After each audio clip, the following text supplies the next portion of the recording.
So please welcome the filmmaker Chris Modoono and actors Kate Flannery and Gil Zabarsky.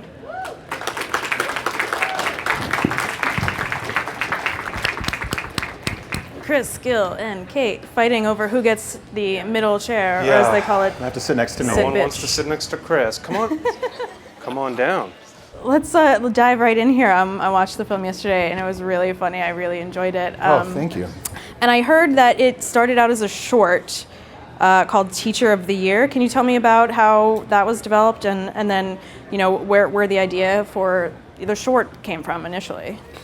Yeah, Gil and I had met. I was teaching at Stone Street Studios, which is part of NYU, and Gil was a student there at the time, and we had worked on another short together. And he had this amazing character that he had developed of this teacher that just sort of speaks in a very adult way to their students. And during sort of our downtime when we were together, he would just pitch me this character. And so it became this thing of, we really want to work together on something. Let's figure out where this character comes from. Like, why would he be acting this way? What would be a good backstory for him?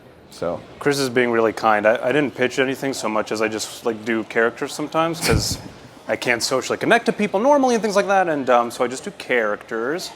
And I also used to do it like in high school when we would have, like when the teacher wouldn't come or something, or we'd have a substitute, I would get up in front of the class and be that guy, I love it. So I haven't seen the short, but can you give us a quick rundown of the plot in that? Is it very similar to Tenured, or?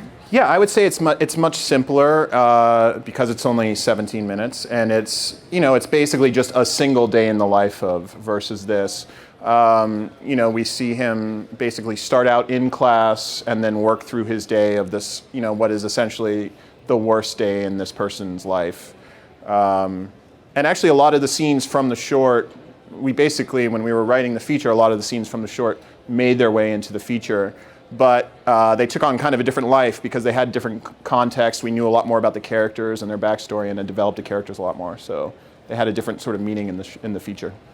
So what inspired you to turn it into a feature film then?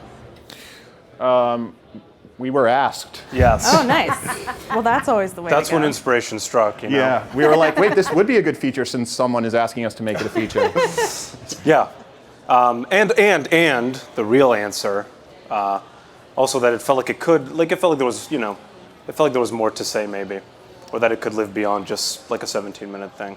Yeah. So when you decided to then turn it into a feature, what were, if any, of the challenges that came with turning your little 17-minute film into a feature-length project?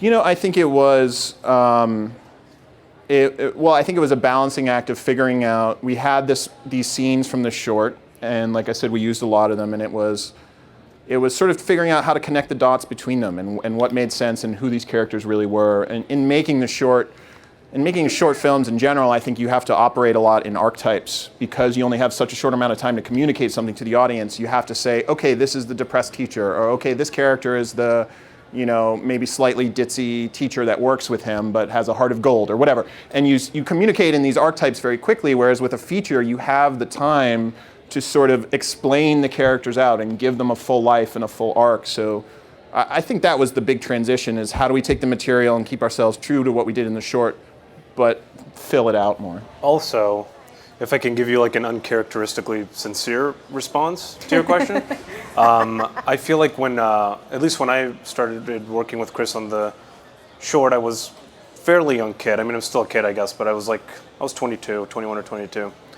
And I think and then a few years went by for various reasons before we had the chance to turn it into a feature. And it was 3 or 4 years later, basically. And I think for me, it was just an opportunity to maybe process some things or try to make it something that went beyond sort of a short that was almost a sketch, which is sort of in line with what you're saying about archetypes and keeping it sort of surface and things like that. I think it was just a chance to have it maybe mean a little more to me, which I always wanted to have my work mean something to me, but I think when I was 22, I just had no idea what I was doing. You know what I mean? And correct me if I'm wrong, but is this your first feature-length Yes. project? So you made the short, and you had a few other short projects.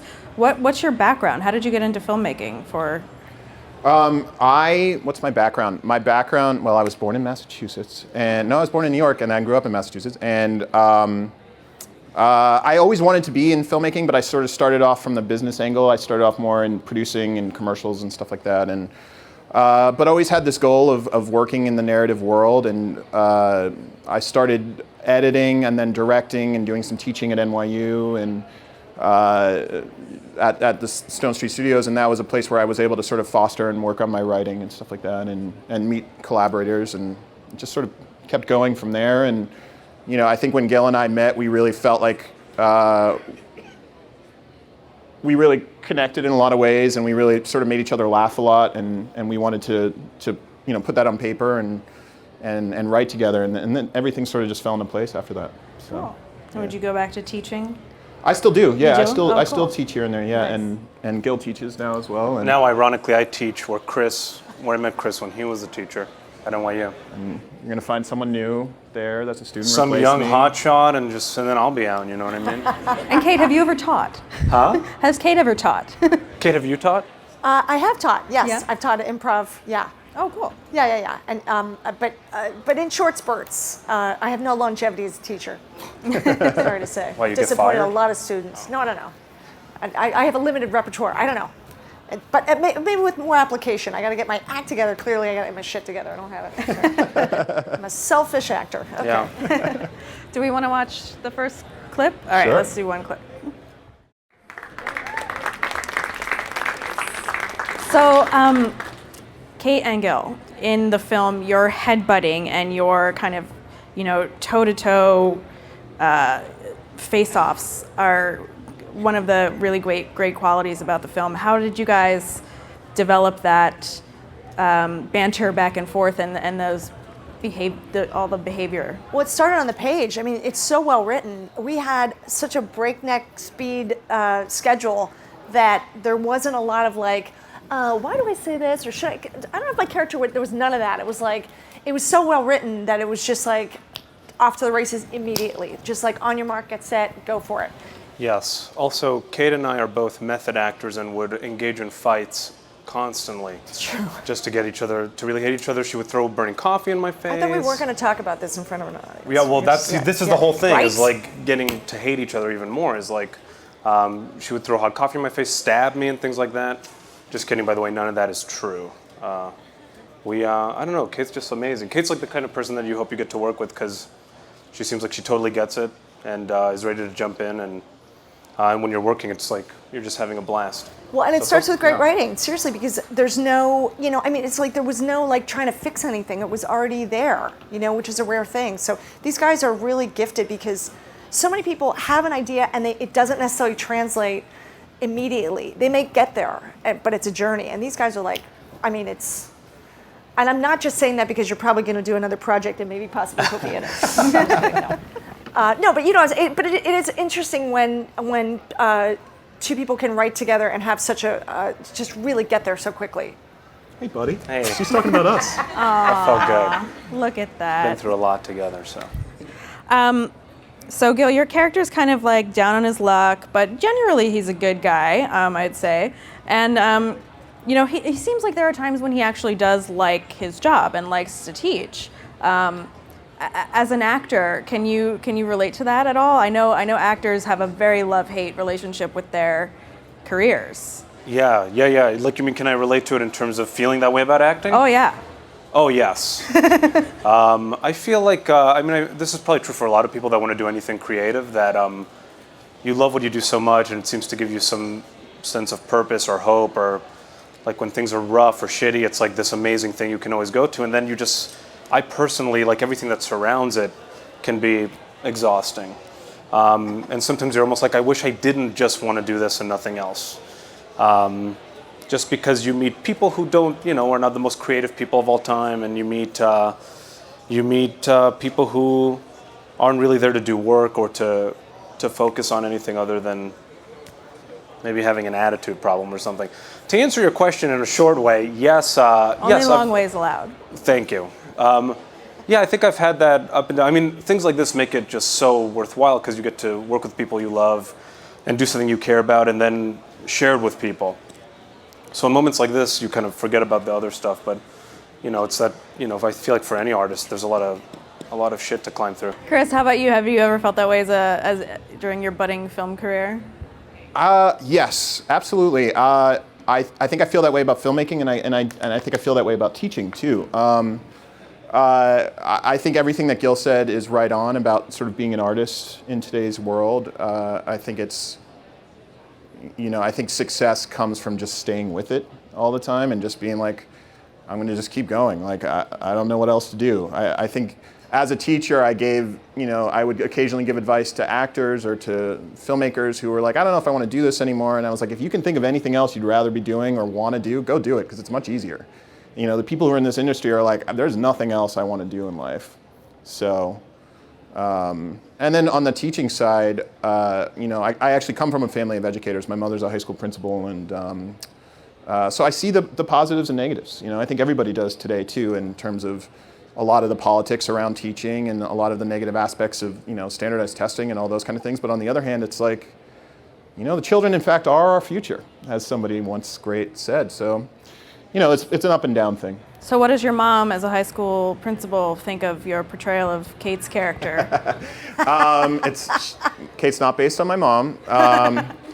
No, she loves it. She thinks it's hilarious. In fact, Gil and I for this feature, we did a day of research at her school, meeting with a bunch of teachers and administrators and just saying, like, what are the things that, what are the stories you guys think of? What are the things that bother you? And, what's broken and that kind of thing. So cool. Kate, about your character, one of my favorite scenes actually in the film, it's very funny, I'm not going to give anything away though, is your scenes with your assistant. And I remember one where he's braiding your hair. Tell us about kind of creating this person who is kind of such a hard ass and yet so kind of devoted to her job, but yet kind of ridiculous in that she forces her assistant to do these crazy things. Tell us about... I do think that there are many people that have very funky motives for doing their job, and I think that my character is definitely one of those people. I think there's weird ego things that are involved with her that have nothing to do with the kids. It's sort of how she looks or what kind of authority she can, how she can throw her weight around, which, kind of goes back to the grimacing things about being an actor, because I think sometimes actors like to get more powerful because they have weird motives. So it's just, it's so much fun to play somebody who has crappy motives.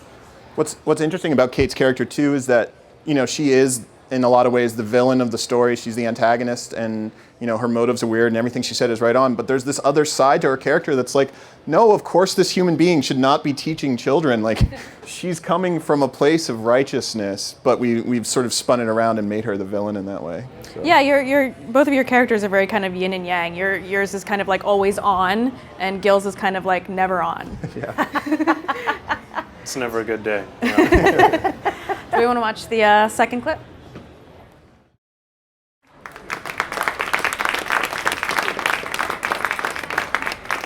So, what is the saying is never work with animals or children?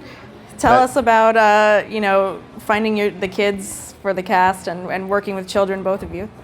Well, so first of all, when we did the short, we of course worked with children as well, and I said, man, I loved that. I'm never doing that again. Thank God, that was my one experience working with children. And then we got a call to make a feature out of it. But the kids were amazing. I mean, they were so funny. We did have very little time shooting this, but when we did have time to sort of let them improv and try stuff, they would come up with amazing things too. And they were just really awesome to work with. Yeah, we got lucky with the kids, thank God. And also the kid who was up there, Maddox, who plays Trevor, was like, he would give me acting lessons and stuff, which was great. And he would be like I'd be down, he'd be like, what's wrong with you? And I'd be like, well, this is a sad scene, man. I kind of want to feel sad. And he was like, why? And I was like, well, I'm just trying to get into it. And he's like, I don't think you should do that. And I was like, why? He was like, I don't need to do that. And I was like, well, you are a better actor than I, sir. But he was right, actually. He really was always just kind of ready to go. Yeah. Oh, maybe I should have listened to him. Okay, sorry. Well, now you know. Next question. And Kate, did you have many scenes with the kids, or I'm trying to recall? A few, not as many. And if I did, it was with Gil. So he was sort of, controlling the mob, if you will. But There's also one scene that actually sets up this clip where Kate meets clandestinely with Trevor to hire him to spy on Gil's character, and that's sort of the setup of what's happening here too. So. And the whole film has a kind of a stylized quippiness to it. Can you tell us about developing that and how you find kind of the ambiance? Because it can be very snappy and very presentational, if you will. Yeah, I think that's sort of how Gil and I think and make each other laugh and write, and our style has evolved over the last 4 or 5 years that we've worked together. But one thing that always seems to hold true is that we don't really let something get on the page unless we're both like, yes, that's the exact line we want there. And I think, and I want to hear your opinion on this too, but I think what that does is it just keeps elevating each line where it's like, okay, that's pretty good, but I think we can do something better. What about this? And we keep almost trying to like one up, not each other, but the script in a way of like, no, there's a better line, there's a better line, there's a better line. And I think that's where that sort of quick wit tennis match back and forth comes out. Yeah, I would agree with that. I also think there's just something great that there's like a certain velocity you can achieve sometimes with dialogue, especially in comedy, that is like this sweet spot that that can be hard to figure out sometimes. And I think it starts with just sort of structuring it. Like I think we try to structure it to the point that it sounds like it's just kind of off the cuff and very on top of each other and things like that.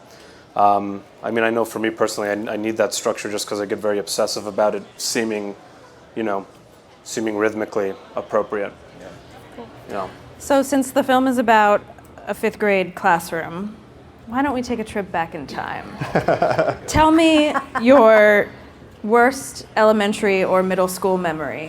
Oh my God, I have one unless you want to go. Go for it. I was in love with the teacher named Miss Maynard when I was in 5th grade, Candace Maynard. And love is like putting it mildly. She literally, like, I feel like is the reason I hit puberty. You know what I'm saying? No. Could you expand on that? No, not right now, but I will later. So I was just like always just pathetically wanting to impress her and stuff like that. And she was like very beautiful and very just incredible. And I don't even remember how this happened, but I think we had like 4 classes when I was in. This was 6th grade actually.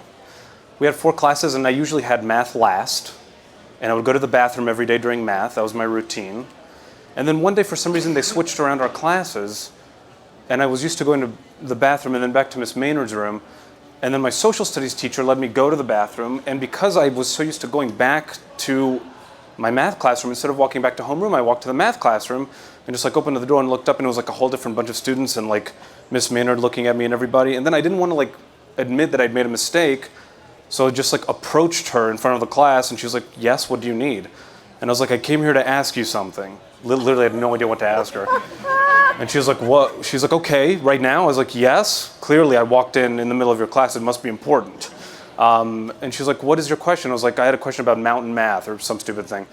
And then my homeroom teacher walked in while I was up there, and she's like, Gil Zabarsky, what are you doing in this room? And I was like, no. She's like, I tell you can go to the bathroom, and you're walking around visiting other rooms. And I was just like, no, it's not what it seems. And like was having a panic attack at like the age of 12. And she's like, get back in the room. We're gonna discuss this. The worst part was the shame in Miss Maynard's eyes. You know, I really blew it with her. That's your next movie. That's the next movie. The Shame in Miss Maynard's Eyes. The Shame in Miss Maynard's Eyes. I'd go see it. An inappropriate child-teacher romance. Well, I got really stressed out even just talking about that. I really wonder thought it where would go she away is. after 18 years. We'll have to find her. And She actually Facebook messaged me very recently because she saw a trailer for this, and the kid, this is not a joke, the kid's name is Trevor Maynard. Do you remember that?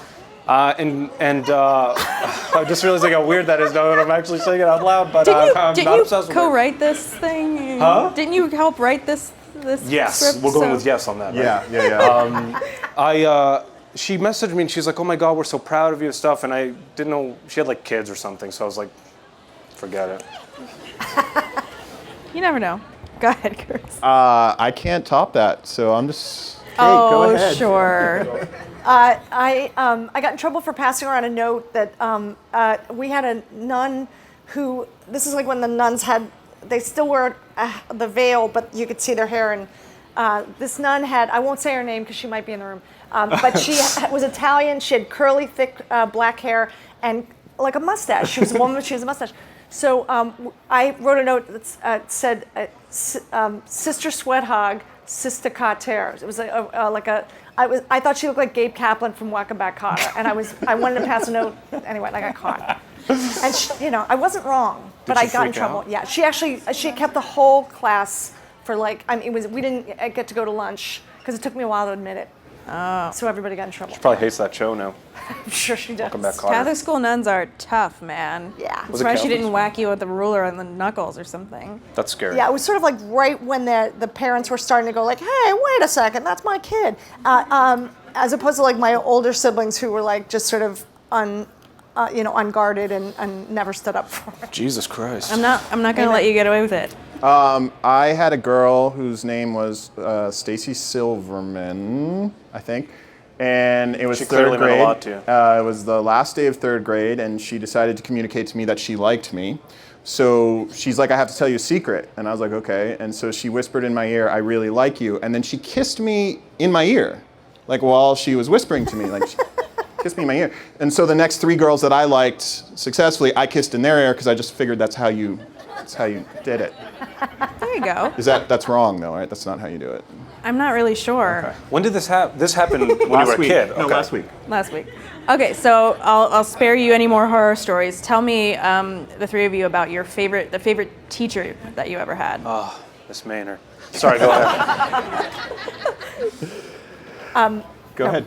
My piano teacher, Mrs. Lyons, she was the greatest. And what's funny is that she was a piano teacher, but one of her fingers was missing a nail. And I remember thinking even with a handicap, she can help. I mean, I felt like I have 10 perfectly fine fingers. I better step up my game because she was so good. Oh. But I loved her because she always let me, she gave me an extra 5 minutes for every class and let me sort of improvise, that stuff my other teacher would never let me do. So I feel like she sort of was the first really creative arts teacher I had and supported something else other than what was on the page. I'll tell you who one of my favorite teachers I've ever had is this guy right here, and I'll tell you why. And this is actually another sincere answer, which I really promised myself no sincere answers, but whatever.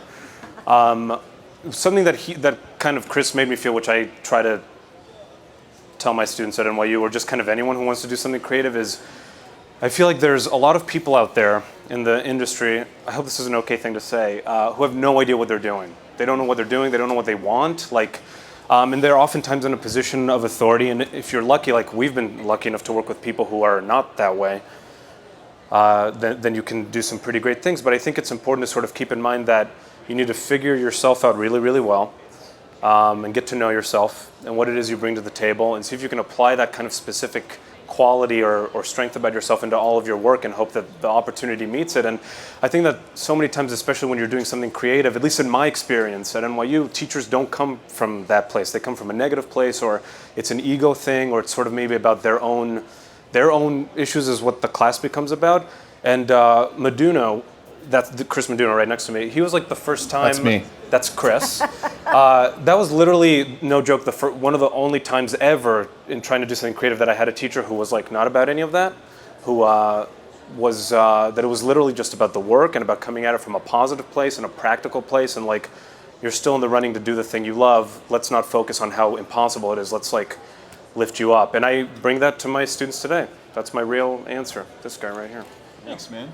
You're welcome, dude. It helps to be drunk every day when you're teaching. Yeah, he was drunk every day, yes. That's very nice. My answer, I sat in on Gil's class yesterday, so my answer is Gil. But then also my answer is I had a 3rd grade teacher named Mrs. Moore, and anytime anyone ever asked me who's your favorite teacher, I'd always say Mrs. Moore was my favorite teacher ever. And literally no one's ever asked me why before, and I have no idea why. I remember none of her classes. I remember nothing about her. I just always know that my standard answer for who's your favorite teacher is Mrs. Moore, my 3rd grade why? teacher. Come on, man. No, I honestly have no idea. I don't remember any of it. You remember what she looks like? She had curly hair. Did she exist? No. Okay. Well, shout out to the teachers out there. Yeah. Tough job. We're going to take some audience questions now. Great.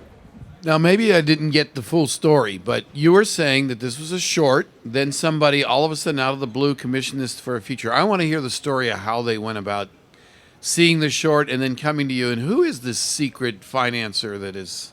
we need to know this. Yeah, and it's Fox Digital Studio. And in fact, they're here in the audience. Two members, Arby and Steve back there. Arby Pedrosian and Steve Hine. They're amazing. Fox Digital Studio, thank you guys for everything.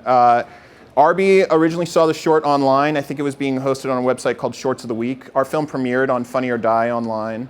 But it all really started with the Tribeca Film Festival in 2012. They had the film first and have been so supportive to us as filmmakers since then. It wasn't just showing the short at the film festival. They put it online in their own section. Sharon Badal has a section called Sharon's Picks, which she put it on. And then they put it on United Airlines, on the Tribeca channel on United Airlines. So they really foster growth for filmmakers and have been so amazingly supportive to us. And all that exposure really helped get it out there. So. Where did you guys get your inspiration for this movie? Inspiration. What is that? My honest answer is that, this isn't going to be much of an answer. That's my sister, by the way. Yeah, let's hear from my... Asking the tough honestly, questions. guys, as far as sisters go, Come on. jackpot. Wait, so is she implying that maybe she had something to do with it? Is that what you're implying, Karen? Well, I am the funnier sister. She is funnier than I am. It's true. She's better at everything than I am, honestly. Karen and I have a movie coming out next year. Whoa! So you should check that out. First time hearing about that, but whatever. Okay, the real answer is, and I actually kind of alluded to this before. Great question, by the way, Karen. I love you. I alluded to this before, but I feel like, to be like completely honest, when I was like a 22-year-old kid and had done this thing in high school or whatever, and like continued to just do it as a sketch to like anyone that would listen, the inspiration was that I wanted to make people laugh, and I thought it was being funny and interesting. It doesn't go deeper than that. The weird thing about getting the opportunity to do the feature is that and the fact that it just kind of came later in life, 26 years old, as opposed to a little younger, is that it just, some weird kind of inspirations just like about my own feelings of failure or my own feelings of hurting people I care about and other things I needed to process in sort of an intense way, that it just sort of aligned in a strange way. And it was interesting, but because Fox Digital reached out to us, it was an opportunity that we were so excited about, but it's sort of like, it became, I feel like there was just inspiration and things that seeped into it because of just what was going on with us. And I don't know if when I was 22 I was just like a shithead and didn't know how to do that, or maybe as I got a little bit older I needed to do that, but it seemed to, I think a lot of what you see up there just has to do with my feelings of like the parts about myself that I like the least. There's my incredibly depressing answer. Yeah, I think that, just to ride on top of that incredibly depressing answer a little bit, I think that Gil and I, as writers and artists, we find the humor in a couple of things. One, we find the humor in sort of worlds colliding is one of our favorite terms, but I think we also find humor in these sort of incredibly heavy emotional things. It's the tragedy plus time equals comedy kind of thing. I think that we like being in that world to some extent and exploring it and not being afraid of it. There's a moment at the end that I won't totally give away, but it has some heavy things that happen in it, but we always sort of recontextualize that from a comedy perspective. And I think it's part of how you decide to travel through life, is if you want to just find the world unbelievably depressing and that's it, you can do that, or you can also look at it and say, at some point I may find this funny and turn it around and make it a good thing. So. Thank you. I was just wondering whether you might be thinking of a television series. Based on this as a show. Yeah, we've talked about it, definitely. It's something, it's an idea that we played around with. The character and the situation definitely have an evergreen aspect to them, where there's a lot to explore. And I think it's so relatable because everybody has their own sort of educational path that they deal with, and they deal with amazing teachers, and they deal with terrible teachers, and they deal with teachers that are amazing, but they can't remember why when they tell stories about them. So Can I say I would totally watch this show if it was on? I'm just Oh, saying. Kate. I would. that's very sweet. Even if you recast. You'd be I would watching watch it. yourself on it every day. So I wanted to ask, in terms of preparing for the character, you mentioned you go and do the method acting. Yes. How does that affect you in translating then back to your life, and how do you get out of it Sure. once the movie's done?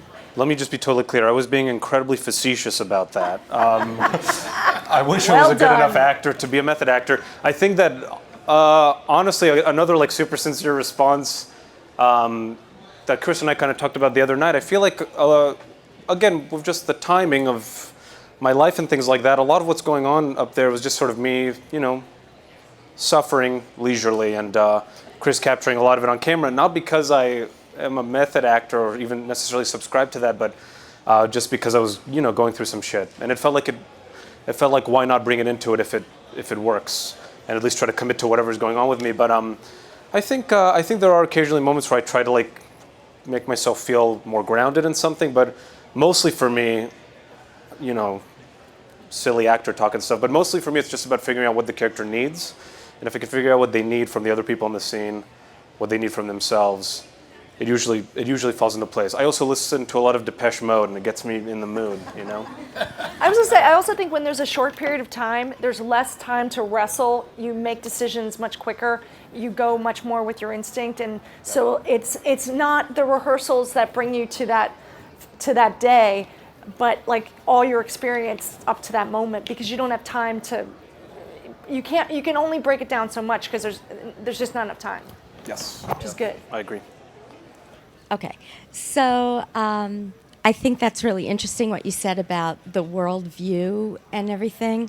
But I never thought about it that way. But does that mean that collectively you wouldn't consider doing things other than comedy, as in drama, because that to you feels negative? Interesting. No, I mean for me, no. That's Because a negative. You just said something negative. Yes, I'm being What's negative. okay? Let me be unnegative about your question about negativity. No. The real answer is that stuff doesn't feel negative to me. I'll speak for myself, and then Chris can see if he agrees or not. He better agree, though. I think that there's a certain thing that, at least when Chris and I met and we're sort of joking around all the time or approaching material in a certain way, that we were just like, we love living in this world. This comes easily to us. Why not run with this sort of energy or type of character or something like that? Having said that, I feel like we're getting a lot of opportunities to do that, and I feel like for both of us, we kind of want to see how much deeper we can go, just in terms of having it continue to mean more. I personally think like the work can always just mean a little more to you on a personal level, and maybe confront some stuff that scares us.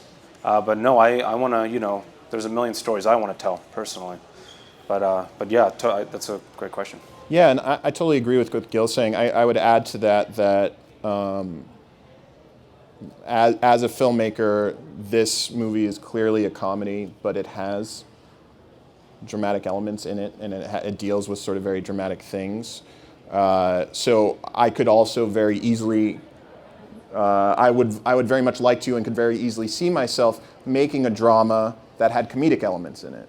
And you start to gray those areas out, but I think that even in some of the most intense drama movies, films that exist, there are still some you need that pressure valve relief. You need that sort of lighter comedic, I can't believe this thing just happened and in this moment kind of stuff. And I would love to. So even if I was exploring drama, I would also be looking for those moments to be like, okay, let's give the audience a breather here too. So, but yeah, I don't feel like I just want to be doing comedy or just doing one thing or the other. So. Well, thanks so much for coming out, guys. Thanks, Tenured guys. premieres Thank you. tonight and plays throughout the festival over Yeah, the 8 weekend. o'clock.